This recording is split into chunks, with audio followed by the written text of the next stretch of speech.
আমি আবার এক নজরে 27টি আমল আপনাদেরকে বলে দিচ্ছি। নাম্বার 1 চাঁদ দেখা, নাম্বার 2 রোজা রাখা, নাম্বার 3 তারাবির নামাজ আদায় করা, নাম্বার 4 সাহরি খাওয়া, 5 নম্বর আমল হলো শেষ সময় সাহরি খাওয়া, 6 নম্বর আমল হলো ইফতার করা, 7 নম্বর আমল হলো তাড়াতাড়ি ইফতার করা, এবং 8 নম্বর আমল হলো ইফতারের দোয়া পড়া, 9 নম্বর আমল হলো সাহরি এবং ইফতারে খেজুর খাওয়া, 10 নম্বর আমল হলো রমজান মাসের সকল গুনাহ বর্জন করা, 11 নম্বর আমল হলো বেশি বেশি দোয়া করা, 12 নম্বর আমল হলো মিথ্যা কথা এবং কাজ পরিহার করা, 13 নম্বর আমল হলো অশ্লীলতা এবং ঝগড়া বিবাদ রমজানের রোজা রেখে না করা,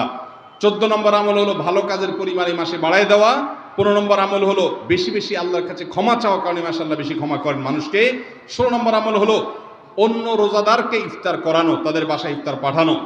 আর 17 নম্বর আমল হলো বেশি বেশি কোরআন তেলাওয়াত করা, 18 নম্বর আমল হলো কোরআন নিজে পড়ে আরেকজনকে শোনানো, আবার তার তেলাওয়াত নিজে বসে শোনাশুনি করা, 19 নম্বর আমল হলো দান সাদেকা করা, 20 নম্বর আমল হলো তাহাজ্জুদ এবং বিশেষ করে ভোর রাতে সারি খেতে উঠে দোয়া করা, আর 21 নম্বর আমল হলো উমরা করার সামর্থ্য থাকলে,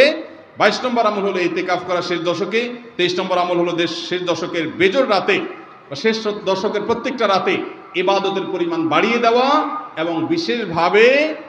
রাত্রি জাগরণ করা শেষ দশক, আর 24 নম্বর আমল হলো শেষ দশকে নিজের পরিবারকে ঘুম থেকে ডেকে তোলা, স্ত্রী সঙ্গ ত্যাগ করা,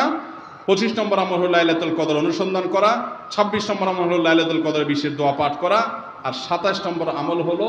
ফিতরা দেওয়া। আল্লাহ আমাদের সবাইকে এই 27টা আমল দিয়ে আমাদের রমজান মাসকে সাজাবার তৌফিক দান করুন।